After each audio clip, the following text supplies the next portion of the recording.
Good morning. આજના બ્લોગની શરૂઆત થાય છે ગુલાબજામુન બનાવવા સાથે અને હું અહીંયા યુઝ કરવાની છું ગીટ્સનું પ્રીમિક્સ કેમ કે યાર આના ગુલાબજામુન બહુ ટેસ્ટી લાગે છે.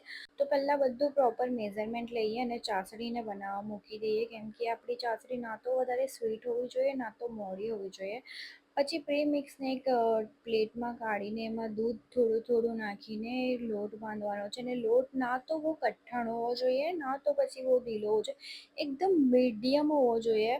હવે એવું નહીં કહી શકું કેવી રીતે, બટ તમે તમારા હિસાબથી કરી શકો છો. અને પછી હાથમાં ઘી લગાવીને આવી રીતે ગોલ ગોલ કરી દેવાનું અને તેલ ગરમ કરીને એક બાજુ બધા ગુલાબજામુન નાખવાના. અને હા, ગુલાબજામુન નાખે તો એને બરાબર હલાવતા રહેવું પડે, નહીં તો એક બાજુથી ગુલાબજામુન લાલ થઈ જાય છે.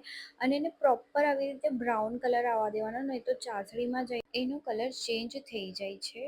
નીચે ગઈ તો મને આ બિલ્લો રાની મળેલી, ભાઈ સાહેબ કેવી લાગે છે. અને પછી ઉપર આવીને મેં જમી લીધું અને મેં જે રૂમ એસ્થેટિકની સિરીઝ ચાલુ કરેલી હતી તો બસ એના માટે એક મેં લાઇટ ઓર્ડર કરેલી હતી, આ પ્લાન્ટ્સ ઓર્ડર કરેલા હતા, હેંગિંગ ઓર્ડર કરેલું. બસ એને બરાબર લગાવીને હા, હું પ્રોપર વિડીયો ત્યારે જ આપીશ ત્યારે મારો આખો રૂમ મેકઓવર થઈ જશે.